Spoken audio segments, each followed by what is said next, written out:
Have you ever finished a conversation feeling off balance, as if someone quietly rewrote your reality and left you questioning your own judgment? That subtle erosion of confidence, that nagging doubt, it often begins with a manipulator who doesn't shout or threaten, but whispers just enough to make you second-guess yourself. You walk away wondering what happened, why you feel smaller, and how you can reclaim your clarity. In the Stoic tradition, Marcus Aurelius warned himself daily that true power lies in holding the helm of your mind. He wrote, "You have power over your mind, not outside events. Realize this, and you will find strength." Today, you'll learn 10 mind hacks rooted in Stoic wisdom to see through distortion, stand firm in your reason, and restore your inner balance. These are not about louder arguments or emotional outbursts, but about quiet mastery. Practices you can apply the moment you feel tugged off course, from anchoring yourself in purpose to mastering the pause before you respond. Each hack is a tool to outsmart those who twist truth and bend emotion. You'll discover how simple breaths can shift you from reaction to choice, how clear boundaries become shields, and how documenting key interactions protects your integrity. By the end of this journey, you won't just defend your peace, you'll reclaim it, stepping forward with the calm confidence of someone who knows their own mind. Stay with me, and let's chart a course back to unwavering clarity. Part 1. Anchor in purpose. Define your North Star. You step into negotiations or personal exchanges carrying invisible baggage, uncertainty about what truly matters to you. Before anyone else can sway your mind, ground yourself in a clear purpose. Ask yourself, what is my highest value in this moment? What long-term goal am I pursuing? When you speak from a place anchored in purpose, you become immune to the subtle shifts that manipulators use to pull you off course.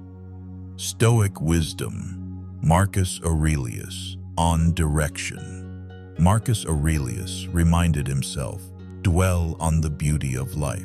Watch the stars and see yourself running with them.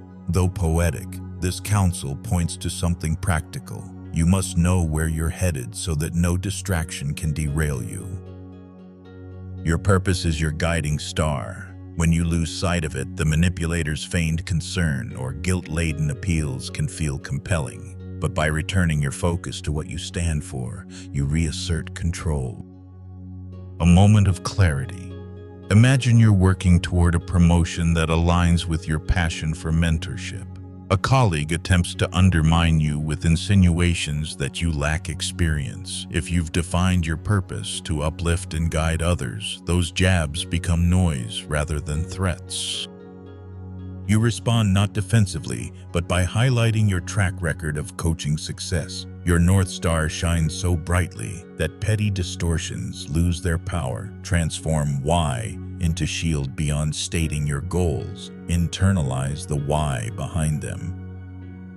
Why does this objective matter to your sense of fulfillment? Why does your integrity depend on it? When you connect to your deeper why, you tap into a reservoir of motivation that no manipulator can drain.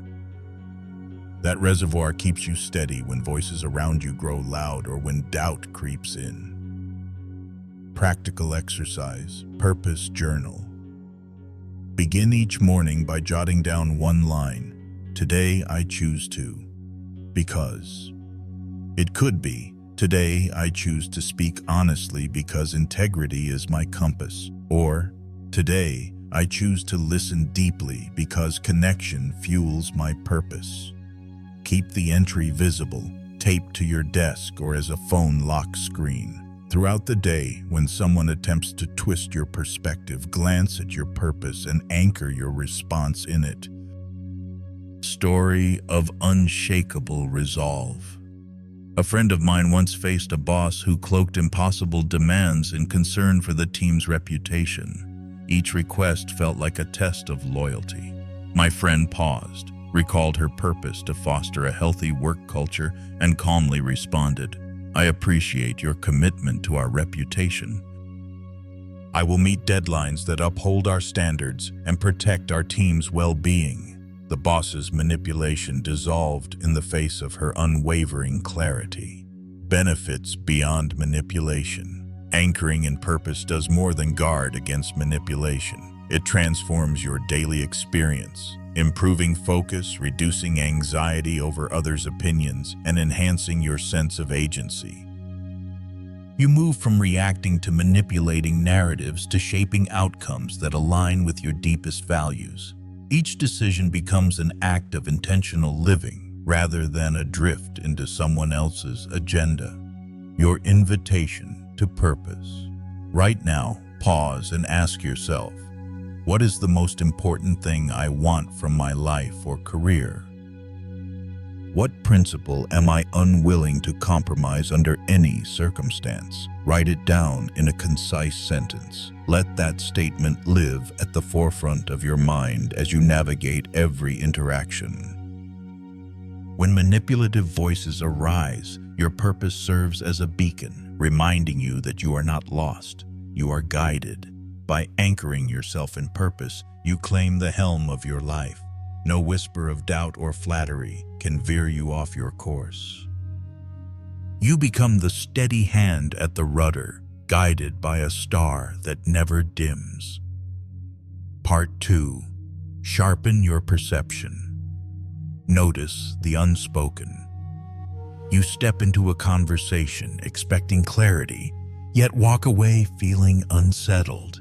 That whisper of doubt, that hesitation in your gut, is your mind's alarm bell.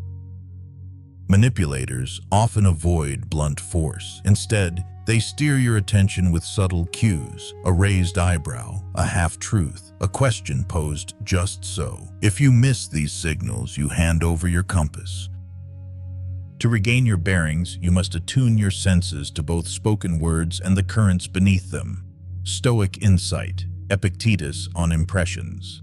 Epictetus taught, first say to yourself what you would be, and then do what you have to do. The initial step is recognizing the impressions that rise in your mind. Prosauche, or watchful attention, is the practice of observing these inner reactions without judgment. When you learn to label a stirring of anxiety or a flicker of confusion, you empower yourself to pause and investigate rather than drift along manipulated currents. A personal moment of clarity. Imagine you're meeting a friend who begins every story by undermining someone else's character. You laugh along but sense a twinge of discomfort. Later, you realize the friend has been planting seeds of doubt about people you care for. That moment of unease was your perception warning you. By leaning into it, pausing to ask gentle questions, you could have unveiled the hidden agenda and shifted the dialogue back to truth. Cultivating watchful attention. Begin by tuning into your body's reactions. When someone speaks, notice the subtle changes: tension in your shoulders, tightness in your chest, a flutter in your throat. These sensations are signposts pointing to potential distortion. Label them mentally: tight chest, racing thoughts, then breathe and recalibrate. Over time, this habit sharpens your radar, allowing you to detect manipulation before it takes hold. Story of a quiet observer. A colleague once recounted how her supervisor praised her work in public, but subtly undermined her confidence in private. She initially shrugged off the compliments and criticisms as unrelated. Then she started keeping a small mental log of her reactions after each meeting. She saw the pattern. The sudden drop in her confidence always followed a particular phrase or tone. Armed with that awareness, she could address the issue directly or disengage, preserving her self-assurance. Practical exercise. The reflection pause. Set a simple timer for 3 moments a day. When it chimes, pause and ask yourself, what impressions have I carried since my last task? Note any lingering doubts or emotional shifts. Record them briefly in a journal with the context, who you spoke with, what was said, and how you felt. Over days, you'll map patterns and identify who or what consistently triggers confusion. from reaction to response. Sharper perception transforms you from a reactive participant into a discerning observer. When your inner signals fire, you no longer leap to defend or explain. Instead, you pause, collect the data of your impression, and choose a response anchored in reason. This shift dismantles the manipulator's strategy, which relies on unexamined reactions to control the narratives. Your invitation to clarity. Today, commit to becoming your own guardian of truth. Practice watchful attention in every conversation, however mundane. Let each moment of discomfort be an invitation to look deeper. In the quiet pause between impression and action, you reclaim the helm of your mind. As Marcus Aurelius urged, "If someone is able to show me that what I think or do is not right, I will happily change." By sharpening your perception, you gift yourself the freedom to correct course and live with unbroken clarity. Part 3. The Pause Principle. The power of a single breath. You felt the rush when someone pushes your buttons. Words hit hard and your heart jumps into your throat. In those moments, a single breath can become your lifeline. By pausing to inhale deeply, you create a space between impulse and action. That space is where choice lives, where you decide whether to react in fear, anger, or to respond with clarity and calm. Stoic wisdom. Epictetus on self-mastery. Epictetus taught, "It's not what happens to you, but how you react to it that matters." Reaction is often unconscious, an outburst fueled by adrenaline. Pause transforms that dynamic. It's the practice of proairesis, the Stoic concept of deliberate choice. With each pause, you remind yourself that you are not at the mercy of your emotions. You are their master. A personal turning point. Imagine you're in a heated meeting and a coworker publicly questions your competence. You feel the flush of embarrassment and the urge to strike back. Instead of lashing out, you take a measured breath, feeling the air fill your lungs and settle your racing heart. In that brief silence, you craft a measured response. "I respect your perspective. Let's examine the data together." The room shifts. Your composure becomes a quiet statement of strength, diffusing tension and steering the conversation towards solutions. Cultivating the pause. Begin by practicing in low-stakes moments. When your phone buzzes with an unexpected text, resist the reflex to respond immediately. Take 3 deep breaths. Notice how your body relaxes and your mind clears. That small pause trains you to create space under stress. Over days and weeks, you'll find that even in conflict, your default shifts from spontaneous reaction to thoughtful response. The pause as emotional anchor. Emotion can feel like a tidal wave, threatening to sweep you away. A pause is an anchor dropped into those stormy waters. It lets you observe the wave, anger, frustration, fear, without being carried by its force. As Marcus Aurelius reflected, you have power over your mind and not outside events. Realize this, and you will find strength. The pause is the muscle you build to exercise that power. Practical exercise. The 3-second rule. Commit to the 3-second rule. Before you speak, count silently. 1, 2, 3. Use that time to place your feet firmly, inhale, and focus on your guiding purpose. In those seconds, you transform a reflex into a choice. Record your successes in a journal. Note when you paused, what you felt, and how the outcome differed. This practice builds neural pathways that make pause your natural response under pressure. Silence as strategy. In a world obsessed with rapid replies and constant debate, silence stands out. Pausing signals that you will not be rushed into concessions or manipulated by noise. It communicates confidence. When you hold your tongue and let another person's words hang in the air, you expose the gaps in their argument and invite them to clarify or reveal their own uncertainty. A story of unspoken strength. A friend once described confronting a family member who guilt-tripped her into taking on extra duties. She felt the familiar twinge of obligation and the resentment simmering beneath. Instead of succumbing, she paused, looked the relative in the eye, and remained silent. The silence grew heavy until the guilt-tripper realized the tactic had failed. Embarrassed, they changed the subject. My friend's pause spoke volumes. No anger, no drama, just unwavering presence. Your path to mastery. Each pause is a step toward reclaiming your inner command center. Practice it daily, in conversation, under stress, even in your own thoughts. Let the rhythm of your breath remind you that you are not your reactive impulses. You are the observer, the chooser, the one who holds the helm. With the pause principle, you transform every interaction into an opportunity for disciplined, purposeful living, true to the Stoic ideal of self-mastery. Part 4. Label the tactic. Name it to tame it. You sense the shift in conversation before you can put it into words, a question that pries too deeply, a compliment that feels like entrapment. In that moment of discomfort, naming the tactic can instantly dissolve its power. When you calmly say, "I notice you're using flattery to distract me," you transform stealth into sunlight. What once manipulated you now sits exposed, unable to hide beneath niceties.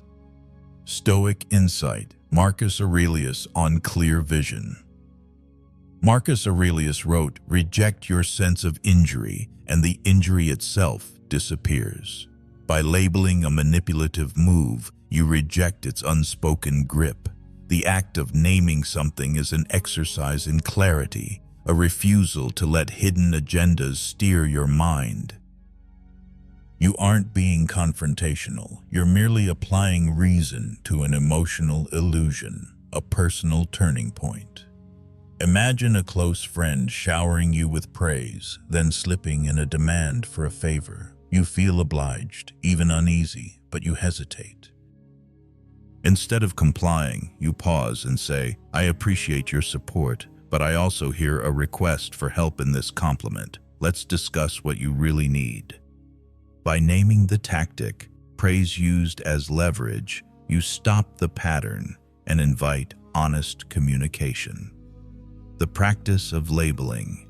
In your next challenging conversation, listen for signs of common tactics. Guilt with, "After all I've done for you," gaslighting with, "You're too sensitive," or isolation with, "Nobody else understands you like I do." When you identify one, speak it. "It feels like you're using guilt to steer my decision." This simple act of labeling shifts the energy. You are no longer the unwitting passenger, but the skilled navigator calling out each current. Story of liberation through clarity. A colleague once described how her manager would alternate between urgent demands and friendly banter, keeping her off balance. She finally said, "It seems you switch tones to keep me working late without question." That label stopped the cycle. Her manager, caught off guard, realized his tactic had been spotted. From then on, their interactions became straightforward. No more covert pressure, only transparent requests. Why labeling works. Labeling is not an accusation. It's a statement of observation. It affirms that you are aware, that you see the influence attempt for what it is. In naming the tactic, you reclaim your autonomy. The manipulator can no longer rely on subtlety. You've drawn a spotlight on their method, forcing them to choose between honesty or losing credibility. Practical exercise, the tactic log. Keep a small note on your phone or a sticky note on your desk. List common manipulative tactics you've encountered. Guilt, gaslighting, feigned helplessness. When you feel uneasy in a conversation, glance at your list. Identify the tactic. Then practice labeling it in 2 sentences or fewer. Track your successes. The more you name, the quicker the tactic loses its force. From reaction to empowerment. Labeling tactics shifts you from emotional reactivity to strategic response. Instead of feeling tricked, you feel in command. You offer the manipulator a choice. Speak openly or watch your influence evaporate. In the stillness that follows your label, you govern the conversation's tone and direction. Your invitation to clear sight. Every time you name a tactic, you strengthen your mental vision. Like a mountain clearing mist at dawn, your mind grows sharper and more resilient. Accept this practice as a gift from Stoic philosophy, a method to preserve your peace and protect your reason. When manipulation arises, don't wait to be disoriented. Label the tactic, reclaim your clarity, and move forward with unwavering presence.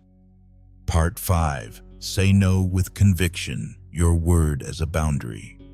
You felt the weight of unspoken obligations, requests wrapped in guilt, demands cloaked as favors, expectations tacked onto kindness. When you yield to every prompt, you chip away at your peace and sense of self. A simple, calm no becomes not a denial of connection, but a declaration of your sovereignty. It is a line drawn in the sand that protects your inner harmony. Stoic wisdom, Marcus Aurelius on no. Marcus Aurelius taught, if it is not right, do not do it. If it is not true, do not say it. Saying no is an affirmation of that principle.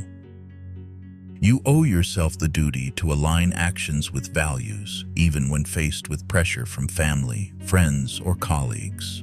Your refusal, delivered with steady voice and steady heart, signals that your peace is not negotiable, a moment of gentle defiance. Imagine a relative insisting on unannounced drop-in visits that derail your work and drain your energy. The familiar knot of guilt tightens in your chest as you tune into their words.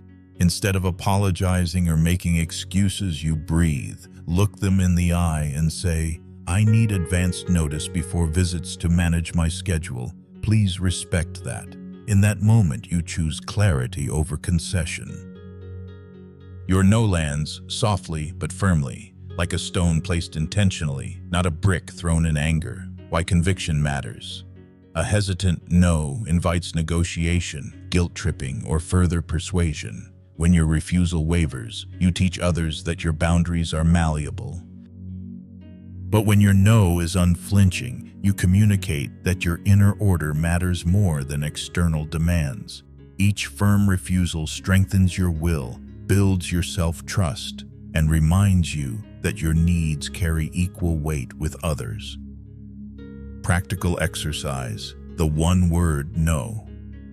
Practice saying no in front of a mirror. Notice your posture, shoulders back, chin level, eyes steady. Let the word be your full sentence. You don't owe an explanation or apology.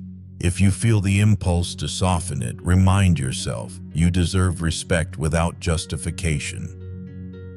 Over time, this exercise embeds conviction in your voice and poise, a story of restored integrity. A friend once took on an extra project at work to please a demanding manager despite a full workload. She burned out and lost confidence.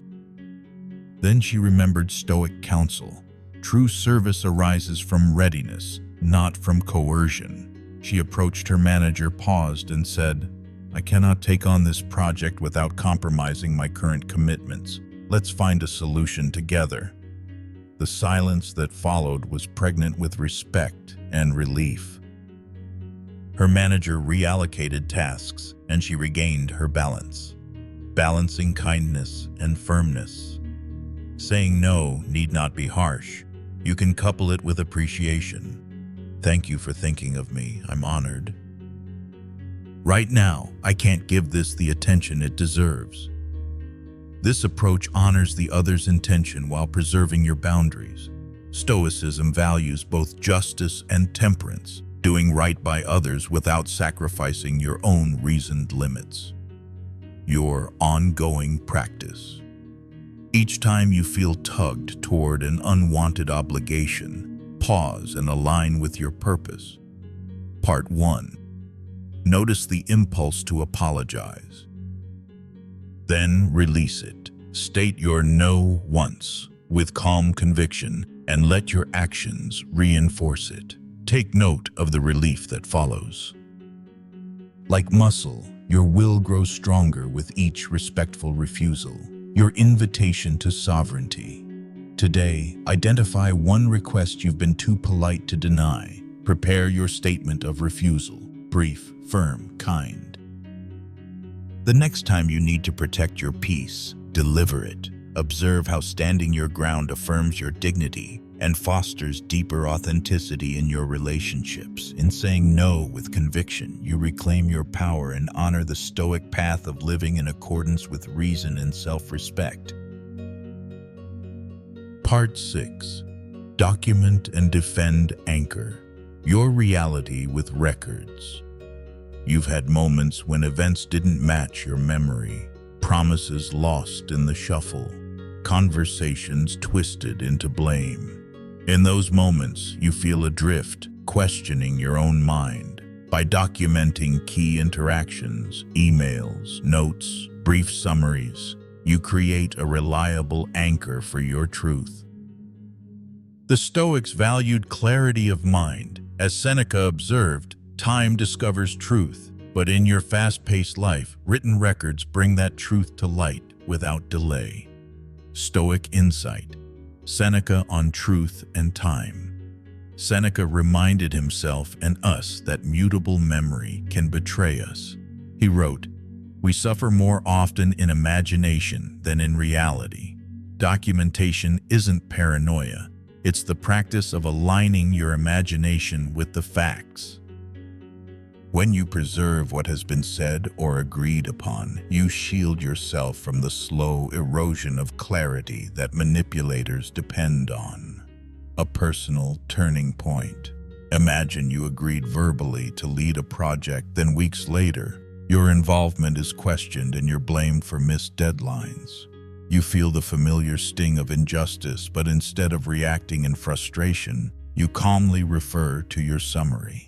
On March 14th, I outlined my commitment to deliver the first draft by April 1st. Here's my timeline. In that moment, your written words defend your integrity, dissolving confusion and restoring your authority. Practical steps to begin. Start small. After any conversation that feels important, take 2 minutes to jot down the essentials. Who said what, any agreed actions, and deadlines. Store these notes in a dedicated folder or digital document. Over time, you'll build a dependable archive that you can reference when discrepancies arise. This habit transforms your experience from vulnerable to prepared, from reactive to proactive. The calm confidence of records. When your statements are documented, you speak from a foundation of evidence. You no longer have to argue or raise your voice, you simply present what is written. This calm confidence disarms manipulators who rely on ambiguity. They realize that their subtle distortions will be met not with confusion, but with clear, unemotional facts. A story of quiet mastery. A friend once faced a coworker who repeatedly claimed credit for her ideas in staff meetings. She began sending a brief follow-up email after each brainstorming session, summarizing her contributions and next steps. At the next meeting, when he tried to represent her idea, she gently held up her email. "I shared this on Tuesday at 10 a.m. There was no drama, just the power of a documented truth, which ended his misrepresentation without rancor. Guarding your reputation. Your reputation is woven from countless interactions. When someone tries to unravel it, you need more than memory. You need records. By keeping concise, dated notes, you create a narrative that cannot be overwritten by hearsay. This is not about distrust. It's about honoring your own mind and the reality you help create. Your invitation to integrity.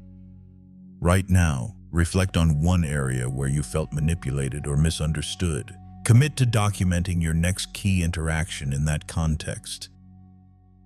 Choose a medium, journal, email log, or voice memo, and capture the essentials immediately afterward. Watch how this simple act of preservation transforms your sense of agency and dissolves the manipulator's most effective weapon, doubt. From vulnerability to vigilance, documentation is your silent sentinel, standing guard over your clarity and peace. In the Stoic tradition, a disciplined mind requires both self-knowledge and external evidence. By anchoring your reality in written records, you defend your integrity with quiet strength. No longer will you drift in waves of uncertainty. You will stand firmly on the ground of truth you have chosen to preserve. Part 7. Master Emotional Stillness. Cultivate inner quiet. You know the moment when someone's words sting and your heart pounds, ready to retaliate. In that instant, you can choose inner quiet over emotional explosion. Stoics called this state apatheia, not indifference, but unshakable calm. By practicing stillness, you transform turmoil into clarity, refusing to let others' manipulations hijack your peace. Stoic wisdom, Marcus Aurelius on calm. Marcus Aurelius wrote, "You have power over your mind, not outside events. Realize this, and you will find strength." Emotional stillness is the exercise of that power. When your mind remains steady as the world unravels around you, you become the immovable center in a sea of uncertainty. That center is where true freedom lives. A moment of poised observation. Imagine a close colleague delivering a backhanded compliment. Your report was surprisingly thorough, your cheeks flush with irritation. In that flash, you pause. You breathe in, feel the air expand your chest, and meet their gaze with composed stillness. No defensive quip emerges. Instead, you respond with a neutral question. What exactly stood out to you? Your calm invites genuine dialogue and defangs the manipulator's jab. Practicing stillness. Begin with micro pauses throughout your day. When you sense rising emotion, count silently to 4 as you inhale, then to 4 as you exhale. Notice how your racing thoughts slow. Over time, this simple rhythm tames the habitual rush toward reaction. Like training a muscle, repeated practice strengthens your capacity to remain unruffled under pressure. Epictetus on emotional mastery. Epictetus reminded us, "No man is free who is not master of himself." Mastery begins with observing your internal weather. A storm of anger or fear may brew, but you need not open the window and let it sweep through. You can watch the clouds pass without surrendering your shelter. That shelter is your disciplined mind. A story of silent strength. A friend described confronting a family member who repeatedly questioned her choices. Each challenge left her drained and defensive until she tried something new. At the next provocation, she simply listened, breathed, and said, "I understand you feel strongly. Let me think about that." She excused herself with calm respect. Later, she reflected on the conversation in solitude, then addressed the issue thoughtfully. Her emotional stillness disarmed the critic and allowed her to respond from wisdom rather than instinct. Benefits beyond defense. Mastering stillness does more than shield you from manipulation. It deepens your relationships, enhances your decision-making, and elevates your presence. People sense your composed attention and feel safe sharing their truths. In stillness, you access insights that frantic reaction would have buried. Practical exercise, the observation journal. Keep a small notebook and record each time you practice stillness under stress.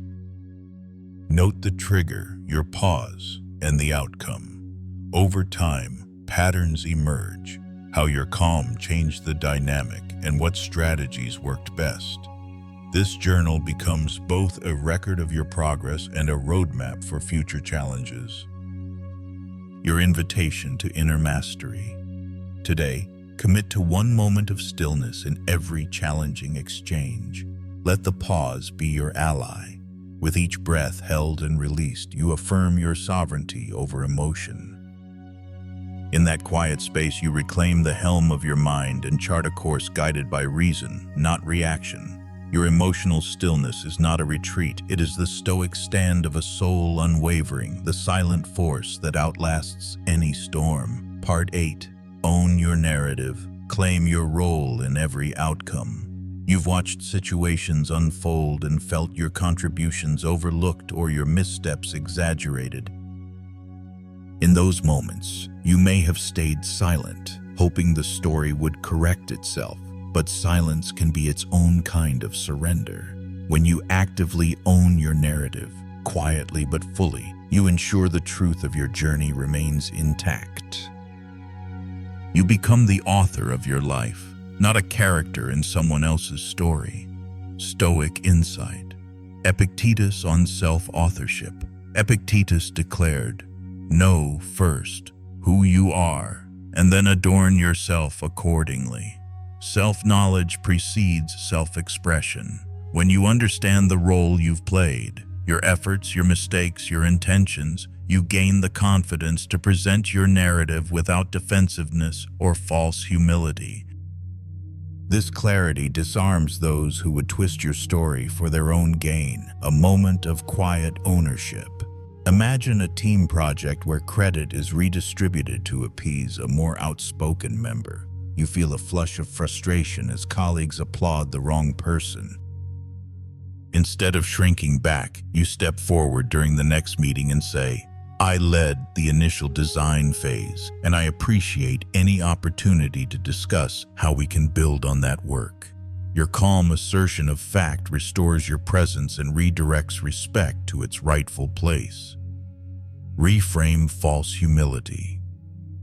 When praise comes, don't diffuse it with, "Oh, it was nothing." Express gratitude and acknowledge your part. "Thank you. I dedicated many hours to this outcome." Conversely, when facing criticism, resist the urge to deflect or deny. Say, "You're right. I could have communicated more clearly. I'll adjust my approach moving forward." This balanced ownership, celebrating your wins and learning from your errors, builds an unshakable sense of integrity, a story of restored agency. A friend recounted how her quiet labors on a non-profit fundraiser were overshadowed by a colleague's flashy presentations. She decided to write a brief personal update for the board, outlining her strategy, her outreach efforts, and the results achieved. There was no accusation, just transparent documentation. The board responded with renewed appreciation, and her colleague's narrative no longer eclipsed her work. By owning her story, she reclaimed her agency and leadership role. The discipline of consistent acknowledgement. Make it a practice to acknowledge your role at the end of each day. In a journal or a voice memo, note one thing you did well and one thing you could improve. Over time, you create a ledger of personal accountability. This habit arms you with ready reflections when conversations arise, preventing manipulative reframing by others. From passive to proactive. Owning your narrative isn't about boasting, it's about truthfulness. When you wait for others to define your story, you remain at their mercy. By speaking your truth calmly and clearly, you steer the conversation back to authenticity. This shift turns you from a passive participant into a proactive steward of your reputation. Your invitation to integrity. Right now, think of one context where your contributions or intentions have been misunderstood.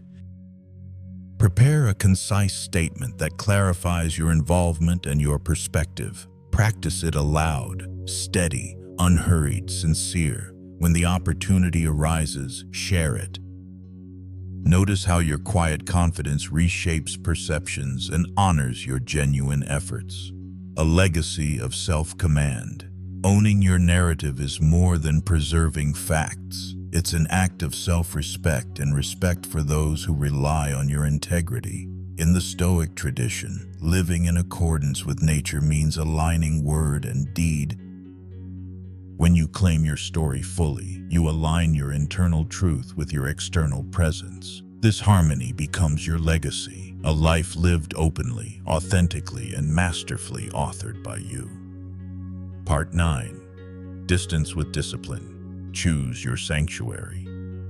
You felt the tug of toxic conversations, voices that distort your focus and leave you drained. In those moments, the wisest act is to step back. Distance isn't avoidance. It's a form of self-respect. By withdrawing from manipulative dynamics with calm discipline, you protect the sanctuary of your mind and preserve the clarity you fought to regain. Stoic insight. Epictetus on sacred attention. Epictetus reminded us, what disturbs people is not things themselves, but their judgments about these things. When someone's behavior pulls you into their emotional vortex, the disturbance arises from your engagement, not their actions. By choosing not to engage, you refuse to supply the judgmental fuel. Your attention remains sacred, guarded by the discipline of distance. A personal moment of release. Imagine a friend who delights in seeding doubt under the guise of concern. After one more cycle of quietly undermining your confidence, you feel fatigue settle into your bones. Instead of arguing, you gently say, "I need a break from this conversation," and leave the room. In that humble pause, you reclaim your power. You neither escalate nor capitulate. You simply choose to preserve your peace. Practicing disciplined withdrawal. Begin with small acts. Mute group chats when the tone turns manipulative, close email threads that spiral into emotional black holes, or physically step away during draining debates. Communicate your exit with courtesy. I'll revisit this later when I'm clearer. These simple moves signal that your engagement is a privilege, not an obligation. The wisdom of the quiet retreat. Marcus Aurelius advised himself to return inward. Nowhere can a man find a quieter or more untroubled retreat than in his own soul. Distance with discipline isn't about running away. It's an invitation to reconnect with your inner citadel. In solitude, you replenish your reserves of reason and compassion so you can return to the world stronger, not weakened by conflict. A story of strategic distance. A colleague once described her boss's habit of calling urgent weekend meetings. Each time, she felt cornered and resentful. One Friday evening, she replied simply, "I'm unavailable until Monday morning." She held firm. The boss, surprised, realized the meetings weren't essential. That disciplined boundary reshaped their dynamic, freeing her to recharge and return with genuine contributions rather than begrudged compliance. Benefits beyond protection. Strategic distance does more than shield you from manipulation. It clarifies your priorities, shows others how you value your time, and models healthy boundaries. People learn that your presence is intentional, your energy is precious, and that you engage only when alignment with your values is possible. Practical exercise, the distance plan. Identify one relationship or situation where you feel drained. Outline a distance plan. Signal, how will you communicate your pause? Duration, how long will you step back? Recharge, what practice, walking, journaling, meditation will restore you? Return, under what condition will you re-engage? Implement this plan the next time the pattern arises. Notice how structured distance transforms your emotional terrain. Your invitation to sovereignty. Today, embrace the discipline of distance. Let it be your silent assertion. Your attention is your treasure, and you guard it with intention. In stepping back, you step into your own authority. You demonstrate that the manipulator's games cannot lure you from your chosen peace, a legacy of self-rule. When you master the art of distance, you become unshakable. The winds of manipulation may blow, but your inner citadel stands firm. In that steadfast stillness, you embody Stoic strength, a soul that chooses where to invest its attention and declines to be swayed by any force that would dilute its clarity. Part 10. Reinforce with consequences. Make boundaries real. You've spent time defining limits, saying no, stepping back, and naming tactics. Yet without follow-through, boundaries risk becoming empty words. True reinforcement requires consequences that align naturally with your limits. When a line is crossed, respond not with anger, but with calm action. Step away, withdraw privileges, or pause the relationship. In doing so, you teach others that your boundaries are living principles, not decorative statements. Stoic insight. Epictetus on cause and effect. Epictetus taught, don't just say you have read books. Show that through them you have learned to think better, to act better. Boundaries without consequences are like unread lessons. They exist in theory but fail in practice. By enacting consequences, you demonstrate your commitment to reasoned living. You let cause and effect work in harmony. When certain behavior continues, you choose a proportional, principled response. A personal stand. Imagine a friend who repeatedly dismisses your needs by canceling plans at the last minute. You've requested respect for your time. Yet cancellations persist. Instead of another conversation, you send a message. I'll see you when our schedules align reliably. You don't shame or lecture. You simply remove the opportunity for disappointment. Your consequence is gentle but firm. Time together is a privilege earned. In this calm act, you honor yourself and allow the friend to reconsider the value of your company. The discipline of consistency. Consequences lose power when applied sporadically. Consistency is your silent teacher. Each time you follow through, you reinforce the integrity of your limits.